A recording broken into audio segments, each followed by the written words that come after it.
네, 여러분 안녕하세요. 네, 저번에 우리가 볼록에 대해서 이야기하다가 여러분한테 숙제를 냈고 끝났습니다. 다시 한번 이제 그 부분을 시간이 좀 많이 됐기 때문에 제가 갑자기 끊었는데요. 자, 이렇게 되어 있는 부분 한번 이렇게 되면 어떤 산일 수도 있고 얘가 굉장히 우리는 상상을 얼마든지 할 수 있는 거죠. 수학의 언어로 표현된 어떤 그래프예요. 그럴 때 이제 바로 우리는 이렇게 해석할 수 있다고 그랬죠. 바로 뭐냐면 이 부분을 바로 볼록, 얘는 위로 볼록인 구간인 거죠. 여기까지가 바로 이렇게 되겠죠. 여기까지가 이렇게 되겠죠. 바로 x1부터 x2까지는 위로 볼록인 거죠. 그 다음에 x2부터 이렇게 와서 이 정도까지, 우리 지금 정확하게 말하지 않지만 x3, 지형이 여기 x3까지는 바로 아래로 볼록인 구간이죠. 네, 그 다음에 바로 이것도 위로 볼록인, 다시 말해서 기울기의 변화량이 점점 어떻게 되고 있죠? 네, 작아지고 있죠. 그렇죠. 네, 그럴 때 바로 여기까지가 x4라고 해볼게요. 이런 식으로 그러면 여기까지가 x5 아래로 볼록인 구간. 네, 바로 이 부분 약간 모호하지만 어쨌든 여기서 한번 바뀔 거예요.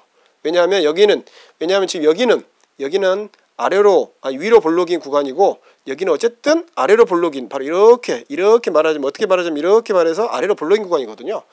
바로 이런 구간, 이런 구간을 이렇게 한번 나눠서 이쯤까지 한번 나눠서 여기를 x6, x7 이렇게 해서 우리가 볼록성에 대해서 조금 더 정확히 말해볼 수가 있죠.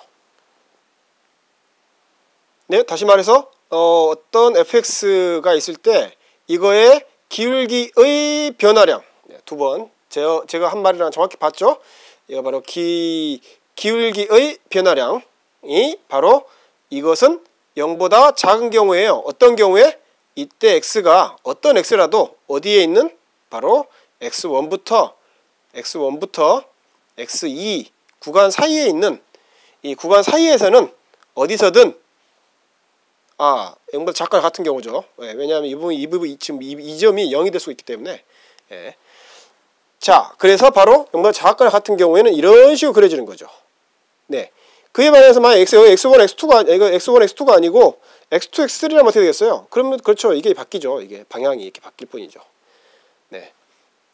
이쪽도 마찬가지고 이쪽도 마찬가지고 이쪽은 좀 이상하지만 어떻게 되겠어요? 두 번 미분 바로 이 구간에서 바로 이 구간에서 예를 들어서 x6과 x7 이 구간에 있는 어떤 x더라도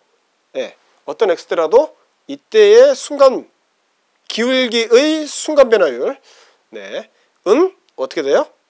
바로 6에서 7 사이니까 이건 아래로 볼록이니까 0보다 크죠. 자, 우리는 좀 감 잡히나요? 헷갈리죠? 좀 약간. 지금은 항상 처음에 하면 뭐든지 헷갈려요. 자, 이제 여기까지 이야기했으니까 이제 우리는 이거랑 관련된, 그럼 이거 어디다 써먹을 거냐? 그래, 알았다. 그래서 어디다 써먹을 거냐? 써먹는 거 관심 없어요, 우리는. 사실은. 그렇지만 써먹을 때도 있다는 걸 여러분에게 여러분과 같이 한번 이야기를 해보겠습니다. 네. 자, 그럼 다음 슬라이드가 필요합니다. 네, 보죠. 어떤 함수 fx가 다음 함수를 한번 해봐요. 다시 우리가 옛날에 좋았던 시절로 다시 한번 돌아가 볼게요. 이때 x의 제곱이라고 해봐요. 이 함수가. 우리는 그때 여러 가지 방식을 동원했어요. 먼저 얘는 대칭이다. 대칭이다. 대칭이란 말은 뭐냐면 -s, x 대신 -s를 넣어도, 그러니까 여기서 2일 때 값과 -1일 때 값이 같다. 이렇게 있는 거죠. 같다. 그래서 얘는 fx랑 같기 때문에 대칭이다. 그 다음에 또 뭐 했나요? 두 번째 했던 것이 얘의 기울기가 0이 되는 점은 뭐냐면 x는 0일 때도 한 번밖에 없었다. 이런 이야기 했었어요. 그렇지만 사실은 엄격하게 말하면 살짝 모호하게 짚고 넘어갔던 부분이 뭐였냐면 바로 이런 부분이었어요. 그래서 이런 식으로, 그러면 여러분들 이런 식으로 갈 수도 있죠. 근데 이런 식으로 혹시 약간이라도 이렇게 물결적으로 간 부분은 없을까? 라는 부분에 대해서 이제 우리는 정확하게 결론을 내릴 수 있게 돼요. 바로 왜 그러겠어요? 약간 물결을 친다는 것, 조금 이 부분을 좀 확대해 볼까요? 이 부분을 조금 확대해서 이렇게 한번 확대해 볼게요. 제가 이건 제가 새로 터득한 기능입니다. 원래부터 있었어요. 근데 잘 모르고 있었는데, 자, 이 부분을 한번 확대시켜 볼게요. 자, 그렇게 하고 제가 한번 그래프를 한번 그려보면 어떻게 된 거예요? 자세히 보면 어떻게 된 거예요? 얘는 어떻게 되고 있어요? 그렇죠. 얘는 분명히 아래로 볼록이죠. 그렇지만 얘는 어떻게 되고 있는 거예요? 위로 볼록인 거죠. 예. 그 다음에 얘는 다시 아래로 볼록이고, 그러니까 바로 이 구간, 바로 x 뭐 1, x2를 기점으로 해서 x2를 어떤 기준으로 해갖고 얘는 위로 볼록, 아니 아래로 볼록, 얘는 위로 볼록, 얘는 아래로 볼록, 그러니까 위로 볼록이었다, 아래로 볼록이었다 하는 구간이 있다는 말이에요. 이해되시죠? 위로 볼록이다, 아래로 볼록이었다 하는 구간이 있었다는 말은, 그 말은 무슨 말인가요? 그 말은, 네, 그 말을 다시 하면 이렇게 돼버리죠. f 다시 그러니까 기울기의 변화량 인 구간이 0보다 컸다가, 또는 어떤 데서는, 그 다음에 어떤 데서는 0보다 작았다가 한다는 게 있다는 거죠. 그런 게 그럴 수 있을까요? 있을까요? 여러분? 없죠. 왜냐하면 얘 한번 해보겠습니다. 얘가 뭐냐면 바로 얘예요. 얘가 함수 fx가 두 번 미분한 구간이 과연 0보다 컸다가 작았다 할 수 있을까요? 그럴 수 없죠. 왜 그러겠어요? f-x는 뭐예요? 여러분 이제 익숙해졌죠? 눈에 확 보이죠? 이제는 암산으로도 미분할 수 있죠. ex죠. 한 번 더 미분하면 어떻게 돼요? 한 번 더 미분하면 x 정의역에 상관없이 상수 2가 되고 0보다 크죠. 다시 말해서 어디에서도 0보다가 작아지는 구간은 없어요. 컨스탄트예요. 기울기의 변화량은 일정하다는 거예요. 2차 함수는. 그게 바로 포물선이에요. 우리 포물선에 대한 새로운 정의를 하나 더 얻은 거예요.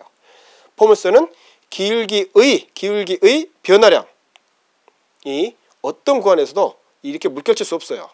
예, 기울기 변화량은 컨스탄트로 항상 아래로 내려왔다가 싹 이렇게 올라갑니다. 아주 아름답게. 예, 완전히 대칭돼서. 네, 그래서 우리는 2차 다항에 대한 결론을 좀 더 분명했어요. 2차 다항에만 이게 적용되겠어요? 아닙니다.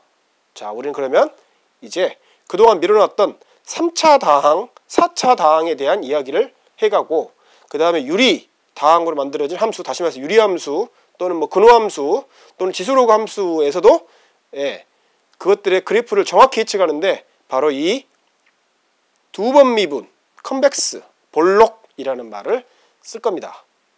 자, 오늘은 짧게 여기까지만 할게요. 네, 오늘은 숙제도 없어요, 여러분. 그러면 안 되겠죠? 예, 그러면 안 되니까 여러분 뭐 해보냐면 과연 fx의 그래프만 그럴까? 아니겠죠. ax의 제곱 더하기 bx 더하기 c일 때 이 a, b, c를 여러분이 상수, 양수, 음수를 자유롭게 바꿔보면서 자유롭게 예를 들어서 얘는 뭐 마이너스 1, 얘는 2, 루트 2 뭐 이런 식으로, 또는 여기는 뭐 플러스 3, 마이너스 2 자유롭게 바꿔보면서 한번 그때 기울기의 변화량 또는 기울기의 변화량, 기울기 또는 기울기의 변화량을 가지고 그래프를 한번 정확히 다시 한번 추정해 보세요. 우리가 알던 거 이제 확정을 한번 지어보세요. 그리고 우리는 다음 시간에 이제 3차 다항, 저번에 미뤄놨던 3차 다항에 대한 이야기를 한번 해갈게요. 네, 오늘도 들어주셔서 감사합니다.